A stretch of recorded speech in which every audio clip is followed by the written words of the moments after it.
7 सितंबर 2025 को लगने जा रहा है साल का दूसरा और अंतिम चंद्र ग्रहण, जो कि भारत में भी साफ साफ रूप से देखा जा सकेगा। आज के इस वीडियो को अगर आपने पूरा देख लिया तो समझ लीजिएगा कि आप करोड़पति ही नहीं बल्कि कई तरह की दुनिया की शक्तियों पर भी राज करेंगे। इस चंद्र ग्रहण पर आपका कोई बाल भी बांका नहीं कर पाएगा, उल्टा आप महाधनी हो जाएंगे। आपकी पूरी तरीके से कायाकल्प हो जाएगी, दूर दूर तक आपके नामों के चर्चे होंगे। यानी कि इस उपाय से आपका जो बंद किस्मत का ताला है वह एक तरीके से खुल जाएगा और वह चाबी आपके हाथों में होगी। स्वयं हनुमान जी महाराज ने कहा है कि जो कोई व्यक्ति चंद्र ग्रहण के दौरान इनमें से किसी भी एक उपाय को भी कर लेता है तो उसके जीवन में मैं कभी किसी चीज की कोई कमी नहीं रहने देता, उसे महाधनवान बना देता हूं। आज की वीडियो में आप सभी जानेंगे 7 सितंबर को लगने वाला ग्रहण का समय क्या होगा, सूतक काल क्या होगा, कौन सी राशियों पर इसका सबसे ज्यादा असर होगा, गर्भवती महिलाओं को क्या करना चाहिए, कोई बीमार है तो ऐसे में क्या करें, ग्रहण के दौरान सोना चाहिए या फिर नहीं सोना चाहिए, मंत्रों का उच्चारण क्या होगा। साथ ही कुछ अचूक उपाय बताऊंगा जिनकी वजह से आप अपने जीवन को पूरी तरीके से आज के दिन बदल कर रख सकते हैं। तो जैसा कि मैंने आपको बताया कि 7 तारीख को दिन रविवार रहेगा। 7 सितंबर 2025 को दूसरा और साल का अंतिम चंद्र ग्रहण रहने वाला है, जो कि बहुत ही ज्यादा दुर्लभ और अद्भुत संयोग के साथ आया है, क्योंकि यह पूरे 172 सालों के बाद इस तरीके के इस दिन कुछ संयोग बनने जा रहे हैं, जिससे कि आपको कुछ अदृश्य शक्तियों का साथ भी मिल सकता है अगर आपने इन उपायों को किया। लेकिन यह जो उपाय है कभी विफल नहीं जाते हैं, तो इनमें नियम की कठोरता भी सबसे ज्यादा मान्य होती है। इसलिए मेरा आप सभी से हाथ जोड़कर निवेदन है कि थोड़ा सा समय निकालकर अपने हर एक काम को साइड में रखकर इस वीडियो को 10 से 15 मिनट का समय निकालकर बहुत ही ध्यान से देख लीजिए, क्योंकि इस वीडियो के बाद में आपका जीवन जो है वह पूरी तरीके से बदलने वाला है। लेकिन सबसे पहले आप सभी से मेरा अनुरोध है कि हनुमान जी और महादेव जी की इस वीडियो, साथ ही चंद्र ग्रहण की यह जो अद्भुत जानकारी मैं आप सभी को देने जा रहा हूं, इसे लाइक कर दीजिए। लाइक करने में बिल्कुल भी कंजूसी मत कीजिएगा। आपका छोटा सा लाइक और कमेंट ही हमारे मनोबल को बढ़ाता है और हमारी मेहनत को सफल बनाता है। कमेंट सेक्शन में आप सभी को ओम नमः शिवाय जय, बजरंगबली जय, श्री राम लिखने के साथ साथ ही एक काम करना है, अपनी राशि लिखनी है। राशि के अनुरूप जो अलग से उपाय बनते पड़ते हैं वह मैं आप सभी को कमेंट सेक्शन में ही बताऊंगा। आपको अपना नाम लिखना है, स्थान लिखना है और डेट ऑफ बर्थ, ये 3 चीजें जरूर लिखनी है। और भगवान का नाम कमेंट सेक्शन में जरूर लिखा कीजिए दोस्तों, क्योंकि इससे आपके ऊपर भगवान की कृपा, हनुमान जी महाराज और महादेव जी की कृपा सदैव बनी रहती है जब उनका नाम हम स्मरण करते हैं या फिर लिखते हैं।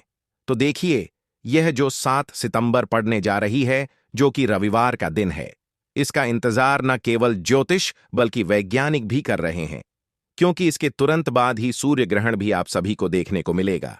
उसकी जानकारी जो है वो मैं अलग से वीडियो में बताऊंगा। इस समय हम चंद्र ग्रहण की ही बात कर रहे हैं, क्योंकि यह जो चंद्र ग्रहण है इसके अगले दिन से ही पितृपक्ष की भी शुरुआत हो जाएगी। इसलिए यह चंद्र ग्रहण सबसे ज्यादा खास रहने वाला है। शास्त्रों के अनुसार चंद्र ग्रहण को बहुत ही अशुभ माना गया है, और अगर वैज्ञानिकों की बात करें तो वैज्ञानिकों के अनुसार चंद्र ग्रहण उस स्थिति को कहा जाता है जब चंद्रमा और सूर्य के बीच में धरती आ जाती है और यह तीनों एक ही रेखा में होते हैं। ऐसी स्थिति प्रायः पूर्णिमा के दिन ही पड़ती है, और इन तीनों का एक ही रेखा में होने के कारण सूर्य का प्रकाश चंद्रमा तक नहीं पहुंच पाता है, बल्कि धरती के द्वारा चंद्रमा को ढक लिया जाता है। वहीं पर शास्त्रों के अनुसार चंद्र ग्रहण को बहुत ही अशुभ माना गया है, क्योंकि इस बार जो मून आने वाला है उसे ब्लड मून कहा जा रहा है। इस चंद्र ग्रहण को ब्लड मून की संज्ञा दी गई है और इसे जो है बहुत ही ज्यादा कमजोर स्थिति में बताया जा रहा है। इस समय के दौरान नकारात्मकता बढ़ जाती है, और ऐसे में चंद्र ग्रहण के समय में सभी तरह के शुभ कार्य बिल्कुल ही वर्जित माने गए हैं। और जब चंद्रदेव को पीड़ा होती है तो ऐसे में जो धरती पर जो भी मनुष्य रहते हैं उन्हें भी कष्ट भोगना ही पड़ता है। तो चलिए सबसे पहले ये जो ग्रहण लग रहा है इसका समय आप कहीं पर नोट कर लीजिए, क्योंकि सावधानियां बरतना सबसे ज्यादा आवश्यक है और फिर इसी के साथ हम उपाय भी करेंगे। ये जो ग्रहण लग रहा है 7 सितंबर को, यह रात 9:58 पर शुरू होगा और देर रात को 1:26 पर ग्रहण जो है उसकी समाप्ति हो जाएगी। यानी कि चंद्र ग्रहण की जो कुल अवधि है यह 3 घंटा 28 मिनट की रहेगी, लेकिन इसका जो सूतक काल है वह 9 घंटे पहले से ही प्रारंभ हो जाएगा। यानी कि दोपहर के ही 12:57 पर ही सूतक काल मान्य हो जाएगा और यह ग्रहण मैंने शुरुआत में ही बताया कि भारत में भी दिखाई देगा। इस बात को आप नोट कर लीजिए। इसलिए इसका जो सूतक काल है वह भी भारत में भी बिल्कुल ही मान्य होगा। इस सूतक काल के दौरान कई लोगों के पिछली वीडियो में प्रश्न आ रहे थे कि प्रेगनेंसी में क्या हम सूतक में या फिर ग्रहण के दौरान सो सकते हैं। तो प्रेगनेंसी के दौरान आपको नहीं सोना चाहिए, लेकिन अगर फिर भी कोई शारीरिक कष्ट है तो आप सो सकते हैं। लेकिन आप कोशिश करें कि ग्रहण के दौरान जो भी प्रेग्नेंट महिला है उन्हें सोना नहीं चाहिए, कुछ भी काटना पीटना नहीं चाहिए। इसकी विस्तार से जानकारी मैं आगे वीडियो में दूंगी। लेकिन जैसा कि मैंने आपको बताया कि 7 सितंबर को चंद्र ग्रहण लगेगा और वहीं उसी के ठीक 14 दिन के बाद सूर्य ग्रहण, जो कि साल 2025 का अंतिम सूर्य ग्रहण होगा, वह भी लगने जा रहा है और उसकी तारीख रहेगी 21 सितंबर को। यानी कि 14 दिन के 15 दिन के अंतराल में 2 ग्रहण यहां पर लगने जा रहे हैं। तो ऐसे में हमारे वेदों तथा धर्मशास्त्रों में ऐसा बताया गया है कि यदि एक ही महीने में 15 दिन के अंदर में 2 ग्रहण लगे तो यह बेहद ही अशुभ संयोग समझा जाता है, घोर विपत्ति का संकेत माना जाता है। तो ऐसे में अश्विन मास की अमावस्या तिथि पर जहां एक तरफ 21 सितंबर को सूर्य ग्रहण लगेगा, वहीं अश्विन मास के शुक्ल पक्ष की पूर्णिमा तिथि को साल 2025 का दूसरा और अंतिम चंद्र ग्रहण लगने जा रहा है। ऐसे में यह दोनों ही ग्रहण बहुत ही ज्यादा अशुभ होने वाले हैं और इस ग्रहण में आपको सावधान रहने की बहुत ही ज्यादा जरूरत है। दोस्तों, आपको बता दें कि यह संयोग कई वर्षों के बाद केवल एक ही बार होता है, तो ऐसे दिन की महत्ता और भी ज्यादा भयानक और खतरनाक हो जाती है। दोस्तों, यहां पर एक चीज मैं और बताना चाहूंगी कि 7 सितंबर को भी रविवार का ही दिन रहेगा और वहीं 21 सितंबर, जो कि साल का दूसरा और अंतिम सूर्य ग्रहण 21 सितंबर को है, उस दिन भी रविवार का ही दिन पड़ रहा है, जिसकी वजह से यह और भी ज्यादा विशेष हो गया है। और यह ग्रहण न्याय के देवता यानी कि शनि के राशि कुंभ और उसी के साथ में पूर्वा भाद्रपद नक्षत्र में लगेगा। खास बात यह है कि यह ग्रहण का जो समय है, चंद्रमा और राहु एक साथ कुंभ राशि में विराजमान होंगे।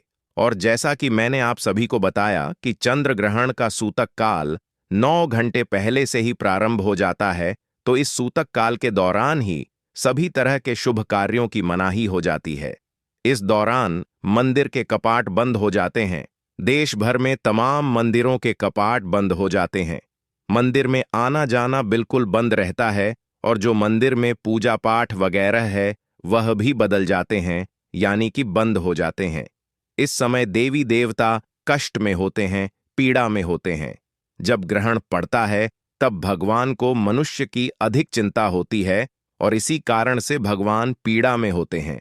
अच्छा, यहां पर मैं आप सभी को एक बात बताना चाहूंगा कि अगर आपको ग्रहण का सूतक काल नहीं पता हो तो ऐसे में चंद्र ग्रहण का जो समय होता है उससे 9 घंटे पहले का आप समय निकाल लें, वहीं से सूतक काल प्रारंभ होता है। और जब सूर्य ग्रहण लग रहा हो तो सूर्य ग्रहण से ठीक 12 घंटे पहले का समय आप निकाल लें, वहां से आप सूतक काल का समय पता कर सकते हैं और सूतक काल से ही नियमों का पालन भी कर सकते हैं। चलिए अब जान लेते हैं कि यह ग्रहण कौन कौन से देशों में जो है वह दिखाई देने वाला है। चंद्र ग्रहण कहां कहां पर पड़ेगा और कहां कहां पर नहीं पड़ेगा। तो देखिए, भारत में तो यह दिखाई देगा ही, इसके अलावा Asia, Australia, New Zealand, America, Fiji और अंटार्कटिका के कुछ हिस्सों में भी इसे देखा जा सकेगा। चंद्र ग्रहण और सूतक काल के सभी नियम और सभी कार्य यहां पर बिल्कुल ही मान्य रहेंगे। और चलिए अब मैं आप सभी को बता देता हूं कि इस ग्रहण के दौरान कौन कौन से वह नियम होंगे जिनका हमें पालन जरूर ही करना है। माता लक्ष्मी जी और शिव जी दोनों ने इस ग्रहण की महत्ता और इसकी सावधानियों के बारे में बताया है। शिव जी कहते हैं कि घर में मनुष्य के घर में ग्रहण के दौरान अगर यह गलतियां की जाती है तो उस घर में सदैव ही महाविनाश होता है और वे लोग सदैव गरीब ही रहते हैं। दोस्तों, इसलिए ग्रहण का पालन करना हम सभी के लिए बिल्कुल अनिवार्य होता है। कुछ सावधानियां हमें जरूर ही बरतनी चाहिए। जो गलतियां हैं वह स्त्री और पुरुष, बच्चे, बालक सभी के लिए अनिवार्य होता है। हर किसी को इनका पालन अवश्य ही करना चाहिए। अब हम यह जानेंगे कि ग्रहण के दौरान वे कौन सी राशियां हैं जिनका भाग्य 7वें आसमान पर होगा और अब इनके जीवन में धन, यश, वैभव कोई भी कमी नहीं होगी। यह लोग अब बिल्कुल ही मिठाई बांटने के लिए तैयार हो जाएंगे क्योंकि उनका भाग्य बिल्कुल ही उनकी अपनी मुट्ठी में होगा। दोस्तों, शास्त्रों के अनुसार ग्रहण के टाइम पर समय पर कभी भी हमें भोजन नहीं पकाना चाहिए और ना ही भोजन खाना चाहिए। इस दौरान पानी भी नहीं पीना चाहिए। हालांकि जो लोग बुजुर्ग हैं या बीमार हैं या फिर गर्भावस्था में हैं तो ऐसे व्यक्तियों पर यह नियम जो है वह लागू नहीं होते हैं, लेकिन फिर भी हमें कोशिश करनी चाहिए कि हम इन कार्यों से बचें। ये लोग भोजन कर सकते हैं, पानी भी पी सकते हैं। चंद्र और सूर्य ग्रहण के दौरान भगवान भी भोजन ग्रहण नहीं करते हैं, पानी भी नहीं पीते हैं। जल से भी अपान जो है वह नहीं कराया जाता है भगवान को, क्योंकि यह समय भगवान को मनुष्य की चिंता होती है और इस दौरान वे बहुत ही ज्यादा पीड़ा में होते हैं, कष्ट में होते हैं। मनुष्य को किसी भी प्रकार का कष्ट ना हो, इसलिए भगवान यह ग्रहण अपने ऊपर ले लेते हैं ताकि उनके बच्चों पर, मनुष्य पर कोई भी कष्ट ना आ पाए। यदि प्रभु हमारे लिए इतना कष्ट लेते हैं तो हमें भी ग्रहण के दौरान कुछ ऐसी सावधानियां हैं, कुछ ऐसे पालन है जो अवश्य ही जो है सतर्कता पूर्वक जरूर ही करने चाहिए।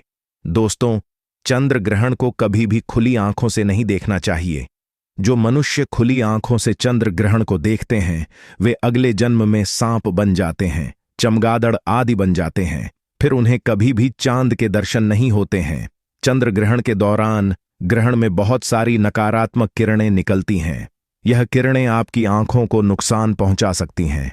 ऐसे में ग्रहण को देखने के लिए हमेशा ही उचित उपकरणों का उपयोग करना चाहिए, क्योंकि नग्न आंखों से ग्रहण को देखने पर जो भी उसमें सूक्ष्म कीटाणु निकलते हैं वह हमारी आंखों में प्रवेश कर जाते हैं और शास्त्रों के अनुसार नग्न आंखों से ग्रहण देखने पर दोष लगता है।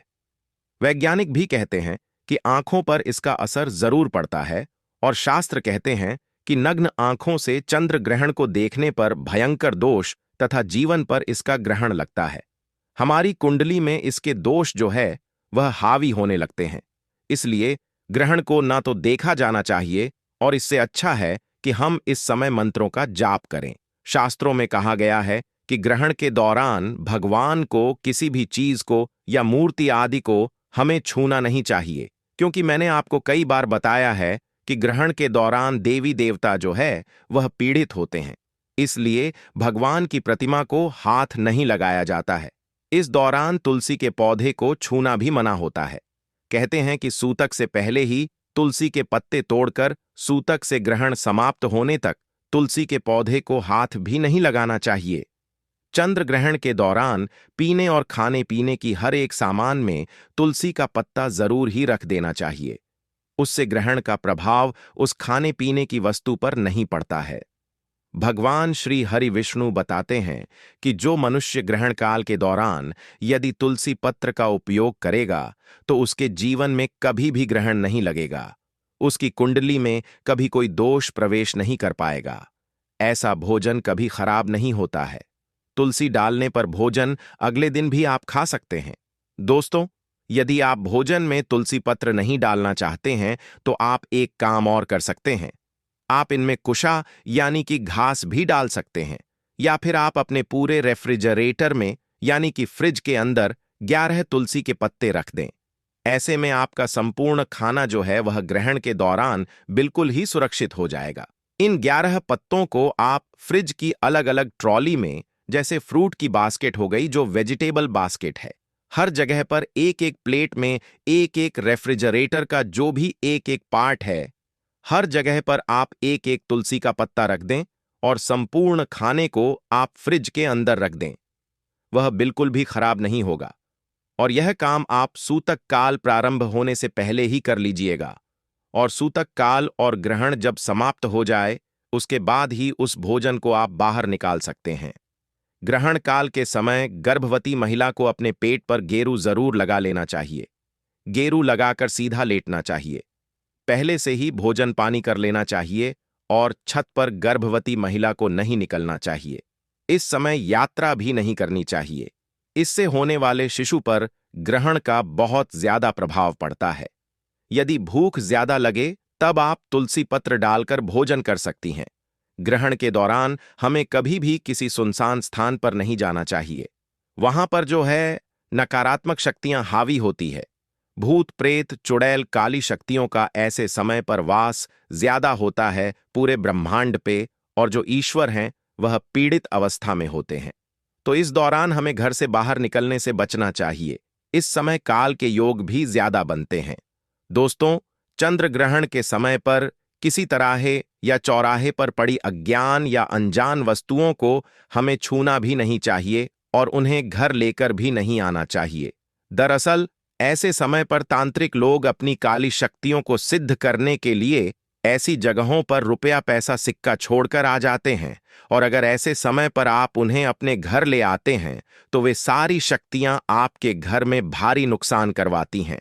खासकर घर में छोटे बच्चे ऐसी गलतियां कर सकते हैं, तो इसीलिए आपको उन्हें बचाना है। घर से बाहर नहीं भेजना है। पूरा परिवार ऐसे में पछता सकता है। दोस्तों, चंद्र ग्रहण के बाद दान पुण्य करने का भी लाखों करोड़ों गुना आपको ज्यादा फल प्राप्त होता है। जैसे कि अगर जीवन में शत्रु आपको बहुत ज्यादा परेशान करता है, क्योंकि शत्रु की जो समस्या है वह बिल्कुल ही आम सी हो गई है। काफी लोग द्वेष भावना के कारण, जलन के कारण शत्रु बन जाते हैं और अपने खुद के ही जो भाई बंधु होते हैं उनका ही विनाश करने पर हावी हो जाते हैं। उनका स्वभाव ही वैसा हो जाता है। इस प्रकार की शत्रुता से बचने के लिए आपको केवल इतना करना है कि चंद्र ग्रहण का जो अगला दिन है, यानी कि 8 सितंबर के सुबह के समय में आप जाएंगे और गाय के ऊपर से एक केले को 108 बार उतारा करके, अपने ऊपर से 108 बार उतारा करके गाय को खिला दें। ऐसा करने से गुरु ग्रह बलवान हो जाता है, और अगर शत्रु ने कोई अनिष्ट किया भी हो तो उससे भी मित्रता स्थापित हो जाती है। जो लोग अपने जीवन में शत्रु से परेशानी से काफी ज्यादा परेशान हैं, तो ऐसे में इस उपाय को अवश्य ही करें। दूसरा उपाय, जो वास्तु वॉइस चैनल के माध्यम से मैं आप सभी को बताने जा रहा हूं, इस उपाय से रंक से भी आप राजा बन सकते हैं और आप करोड़ों में नहीं बल्कि अरबों में खेलेंगे। मुझे कमेंट करके खुद बताएंगे। इस उपाय को प्रैक्टिकल करके जरूर देखिएगा। आपके जीवन में बहुत ही बड़ा बदलाव आ जाएगा। हर परेशानी का आपको निजात मिल जाएगा। काफी प्रयासों के बाद भी अगर आपको जीवन में कोई लाभ नहीं मिल रहा है, तो इस चंद्र ग्रहण पर रात्रियाल में जैसे ही चंद्र ग्रहण की रात्रि का समय जो है वह शुरू होगा, उस समय में आपको याद होना चाहिए दोस्तों कि उस समय आपको केवल इतना करना है कि जितने भी घर के सभी लोग हैं उन सभी के ऊपर से 1 रुपये का सिक्का या 10 रुपये का सिक्का, जो भी सिक्का आपको मिलता है वह लें, और वह सिक्का आपको घर के सभी लोगों के ऊपर से उतार देना है। और इस बात का ध्यान रखिएगा कि घर के जितने भी लोग हैं उन सभी के लिए सबका अलग अलग सिक्का होना चाहिए, ठीक है? और यह सिक्का आपको किसी एकांत जगह पर रख देना है और बहते हुए जल में अगले दिन आप इसे प्रवाहित कर देंगे। ग्रहण के दौरान ही यह उपाय आपको करना है। जब ग्रहण स्टार्ट हो जाएगा, प्रारंभ हो जाएगा, उस दौरान परिवार के हर एक सदस्य के ऊपर से 1 का सिक्का, 5 का सिक्का, जो भी सिक्का हो, बस सिक्का होना चाहिए, आपको उतारा करके एक स्थान पर आप रख लें और अगले दिन ले जाकर उसे बहते हुए जल में आपको प्रवाहित कर देना है। ध्यान रखना कि घर के जितने भी लोग हैं सबके लिए अलग अलग ही सिक्का आपको प्रयोग में लाना है।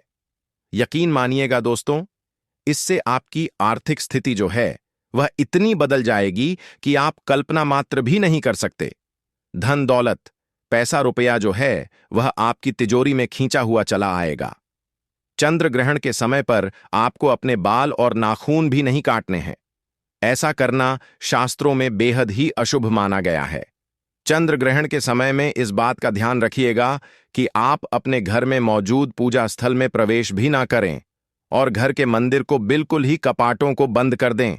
और इस दौरान आप हो सके तो गायत्री मंत्र का जाप करें या हनुमान अष्टक का जाप कर सकते हैं। बजरंग बाण का पाठ आप कर सकते हैं। इस दौरान मैंने हनुमान जी का एक गुप्त उपाय भी अपने चैनल पर बताया है। वह करके भी आप अपने जीवन की हर समस्या का निदान एक बार में ही कर सकते हैं, क्योंकि इस उपाय को करने से आपका जो राहु है वह आपको आशीर्वाद देगा। शनि की कृपा आप पर बरसने लगेगी और वह जो उपाय है वह आपको रात 10:15 पर ही करना होगा। बहुत ही विशेष उपाय है। मैं डिस्क्रिप्शन में उस वीडियो का लिंक भी आप सभी को दे दूंगी। आप उस उपाय को करके भी अपनी हर एक समस्या का निदान उस एक उपाय मात्र से भी कर सकते हैं। तो यह 2 उपाय जो कि आपको ग्रहण काल के दौरान अवश्य ही करने हैं। अब बात करते हैं गर्भावस्था के दौरान की। तो देखिए, इस दौरान कई सारी महिलाएं मेरे पिछले वीडियो में पूछ रही हैं कि क्या ग्रहण के दौरान हम वॉशरूम यूज कर सकते हैं। तो जी बिल्कुल आप कर सकते हैं। बस कोशिश कीजिए कि इस दौरान आप मंत्रों का जाप करते ही रह। हर एक गर्भवती महिला को थोड़ा सा ध्यान रखना है। गर्भवती महिलाएं इस दौरान ना सोएं। यह आपके लिए सबसे ज्यादा उचित रहेगा। लेकिन अगर आपकी स्थिति खराब है, आप स्वस्थ महसूस नहीं कर रही हैं, तो फिर ऐसे में आप सो भी सकते हैं। लेकिन थोड़ा सा ध्यान रहे, गंगा जल आपको अवश्य अपने ऊपर छिड़काव करना है। ग्रहण के दौरान पेट पर गेरू का लेप लगा लें। घर से बाहर बिल्कुल भी ना निकलें। कोई भी नुकीली चीज, सुई धागे का प्रयोग ना करें। खाना ना बनाएं।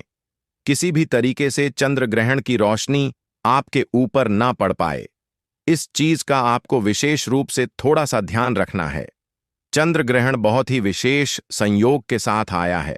इसको बिल्कुल भी अपने हाथों से खाली मत जाने दीजिएगा। पूरे परिवार के कल्याण के लिए और भी कई सारे उपाय मैं अपने वीडियोस के माध्यम से लेकर आऊंगा। ये वीडियो थोड़ा लंबा हो गया है। आप मेरे वास्तु वॉइस चैनल को सब्सक्राइब कर लीजिए, ताकि हर रोज आपको जीवन में जितनी भी समस्याएं हैं उनका निदान हर रोज मिलेगा।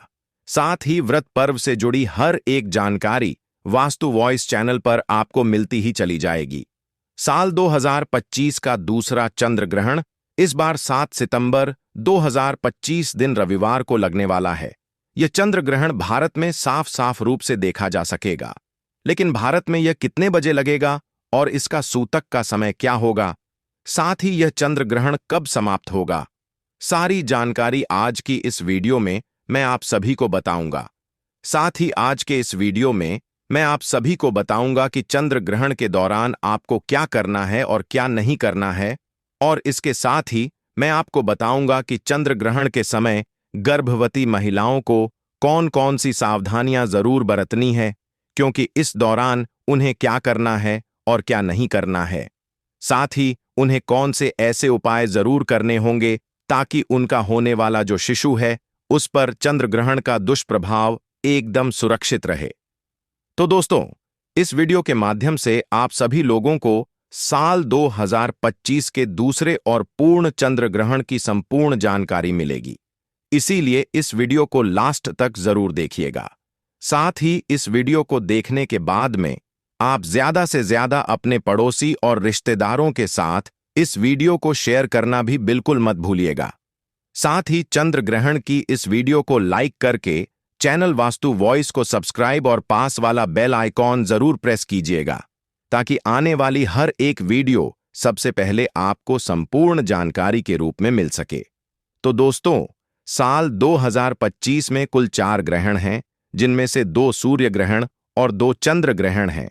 और इस साल 2025 में जो पहला चंद्र ग्रहण था वो 14 मार्च 2025 को लग चुका है, और अब साल 2025 का यह दूसरा चंद्र ग्रहण 7 सितंबर 2025 दिन रविवार को लगने जा रहा है। आपको बता दें कि ज्योतिष शास्त्र में चंद्र ग्रहण को अशुभ घटना के रूप में देखा जाता है, क्योंकि चंद्र ग्रहण के दौरान चंद्रमा पीड़ित अवस्था में होते हैं और अशुभ फल देते हैं, क्योंकि इस समय चंद्रमा की जो शक्ति है वह बिल्कुल ही क्षीण होती है। इस दौरान कई ऐसे कार्य हैं जिनको करना बिल्कुल ही वर्जित होता है। खास तौर पर जो शुभ कार्य हैं, उन्हें चंद्र ग्रहण के समय नहीं करना चाहिए। आपको बता दें कि चंद्र ग्रहण एक खगोलीय घटना है। जब पृथ्वी सूर्य और चंद्रमा के बीच में आती है, तब इसे ही चंद्र ग्रहण कहा जाता है। आपको बता दें कि साल 2025 में 7 सितंबर को लगने वाला यह चंद्र ग्रहण एक पूर्ण चंद्र ग्रहण होगा। इसमें पृथ्वी चंद्रमा को पूरी तरीके से ढक लेगी और 7 सितंबर का लगने वाला यह चंद्र ग्रहण भाद्रपद मास के शुक्ल पक्ष की पूर्णिमा तिथि को लगेगा। और चलिए अब जान लेते हैं कि 7 सितंबर को लगने वाला यह चंद्र ग्रहण कहां कहां पर दिखाई देगा। तो यह चंद्र ग्रहण भारत के हर शहर से साफ साफ देखा जा सकेगा और भारत के साथ साथ यह चंद्र ग्रहण संपूर्ण एशिया, ऑस्ट्रेलिया, यूरोप, न्यूजीलैंड, पश्चिम और उत्तरी अमेरिका, दक्षिणी अमेरिका और अफ्रीका के पूर्वी क्षेत्रों में दिखाई देगा। और अब बात कर लेते हैं इस चंद